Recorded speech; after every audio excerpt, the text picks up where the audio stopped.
What's going on, guys? This is the True Red Politician, or Red Politician for short. And if you are new, please like, comment, and subscribe.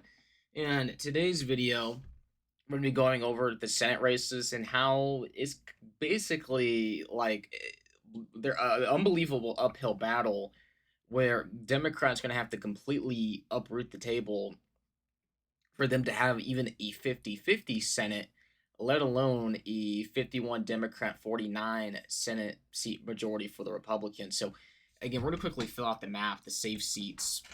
They're going to go blue or Republican um, without question. Um, so, again, most of the Deep South, the Great Plains states. So, yeah, I mean, it's going to be decided. Republicans are probably going to win these seats by 10, 15, 20 plus points. Same thing for the Democrats. And as you can see, the Republicans out the gate in just the safe Republican states are at 45 and Democrats at 41. Now we're going to fill in the likely states. And again, I think Nebraska goes without saying. And I think Iowa as well, by the way, because Democrats, they're running a solid candidate for governor, even though I think he'll probably lose by 4 to 5 points. For the Senate, Democrats are kind of picking a meh candidate, and Republicans are picking a candidate who isn't, MAGA, but is a relatively solid establishment pick, I would say. And again, Democrats will probably win New Mexico, even though the New Mexico state GOP could make it closer. But they're just, I don't know what they're doing in the New Mexico state GOP, but also Minnesota. I think you could possibly even say 10 points, to be honest, for the Senate race in Minnesota.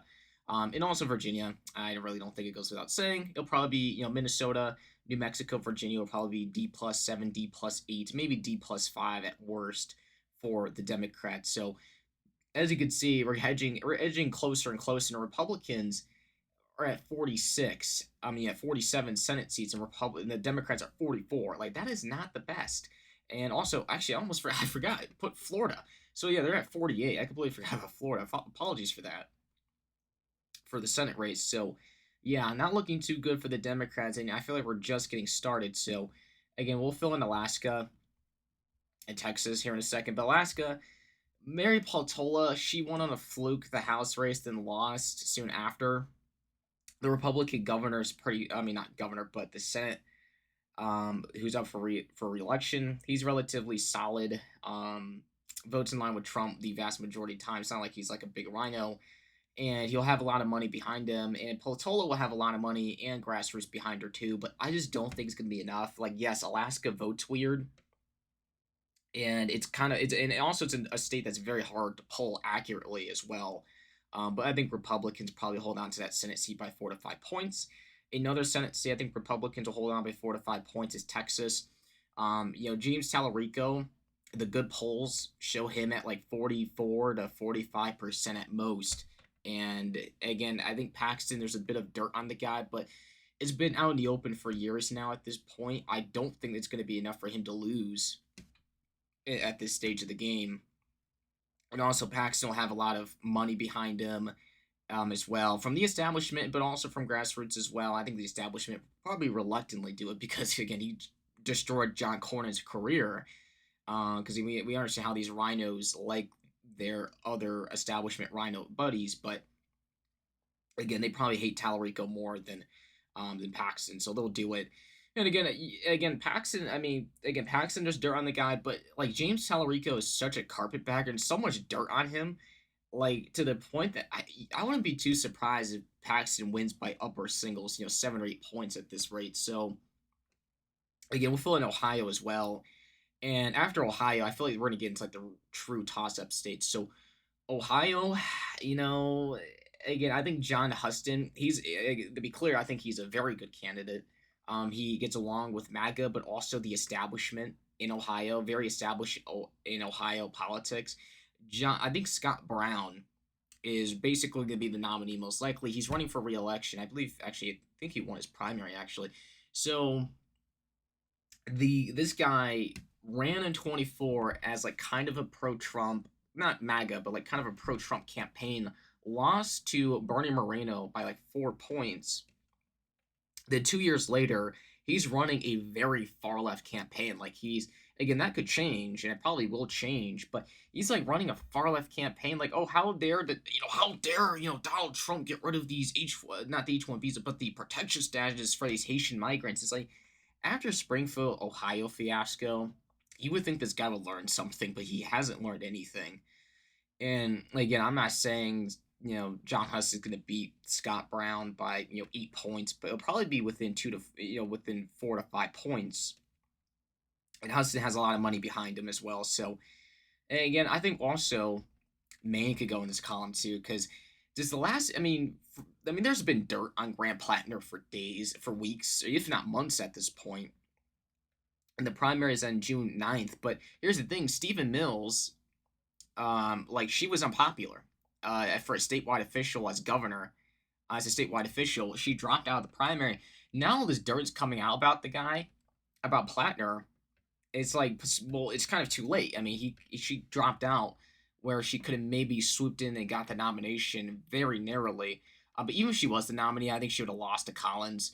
Because Maine is a bit of a weird state, but Maine's like a state where there's genuine independence, and even if those independents kind of lean to the left, they're like professional white collar, like non far left California crazy, or New York crazy. Like they're genuine moderates. And Susan Collins has crossover appeal because you could say she's a rhino, but she's our rhino, and she has that crossover appeal. So, and also in 2020 and even 2008, which was a bigger margin, where it was a massive ticket split, and Susan Collins won by like 30 points or something. I forgot the margins, but she won by a big margin in 2008, even though it was a blue tsunami that year. And also in 2020, where the difference between Susan Collins and Donald Trump was a 20-point disparity, where Trump lost his state by 9 points, but Susan Collins won by 9 points, or damn near 10 points, against a Democrat who was decently strong. Yeah, and Plattner is the complete opposite. Again, I think this will be her closest election. Unfortunately, she'll probably win by 2 to 5 points. But there's the Plattner is just a carpetbagger.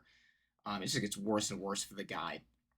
He'll most likely be the nominee because all the other candidates for the Democrats are basically bottomed out or they have no cash. So, New Hampshire, again, I would like it to go Republican, but and again, I think John Sununu, the brother of Chris Sununu, which John Sununu is actually solid. Like, yes, he's an establishment Republican, but compared to Chris Sununu, he's way less of a rhino, and actually would be like a solid voting record in a blue leaning state. So again, I think Chris Pappas, I think he's kind of overrated, but he's definitely not as weak, very weak either. He's kind of a nepo baby, but again, he's not really weak either. And I think John Sununu will definitely give him his run for his money, but again, overall, and by the way, this is like predicting like a D+4, D+5, or even D+6 on the high end in terms of national environment. And as you can see, Republicans are at like 52 Senate seats. Like this isn't bad whatsoever, even like in a blue wave year. So again, I believe the next Senate seat, actually, we'll just do Michigan.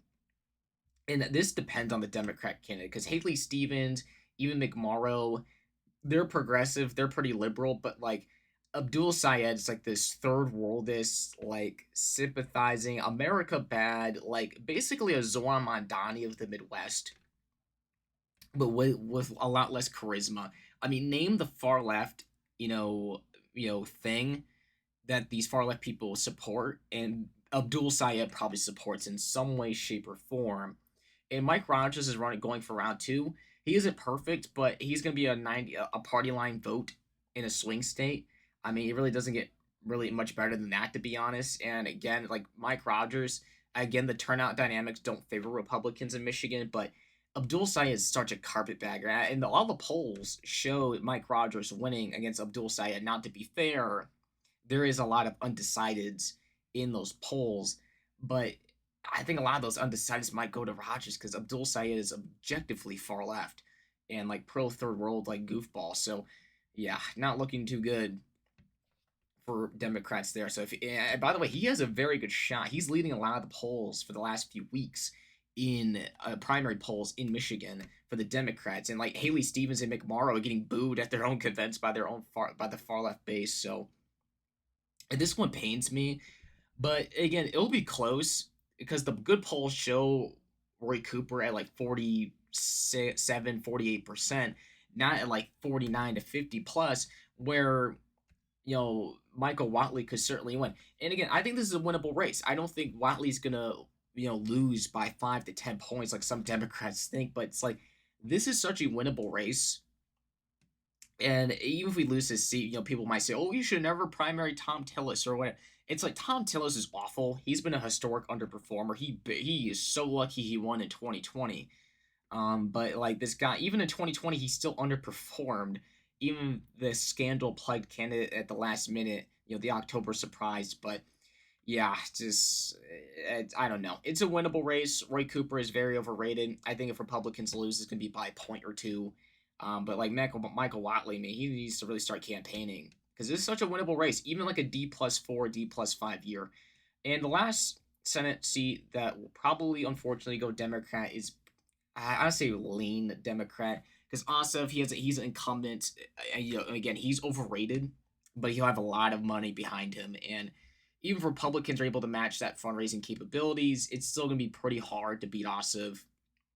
Again, I think Mike Collins is probably our best bet. I think he could definitely get it within a point or two, but I think unfortunately Republicans will most likely lose it. Unfortunately, but overall, not too bad. Not too bad whatsoever. Republicans are at 52 Senate seats, and the Democrats are at 48, and they only lose one Senate seat. And you can make an argument that Republicans might lose North Carolina, but they gain Michigan, so they go from 52 to 53, even though they held on to North Carolina be at 54. So not too bad. And again, for like a D+4 or like a D+5 or maybe at most a D+6 year at most, especially if the election season starts tightening and money and we're getting into prime election season and the polls tighten, is not going to be too bad. And especially if the gas prices go down, which they have been, by the way. Gas prices like 2 weeks ago were like $5 a gallon. Now they're $4.40. So if this Iran peace deal actually goes through, and we get the uranium dust or whatever, and the Strait of Hormuz stays open, Republicans could actually have maybe possibly an asterisk midterm, or they could hold their own in both chambers in the House and Senate. But even like kind of worst case scenario, realistically worst case scenario, Republicans are able to hold their own in the Senate or the upper chamber. Apologies. So not too bad. This is a very winnable hold for Republicans. Like it would take like a D+10 year and like an economic recession disaster. So, anyways, guys, this is the True Red Politician. Please like, comment, and subscribe. And see you guys next time. Peace.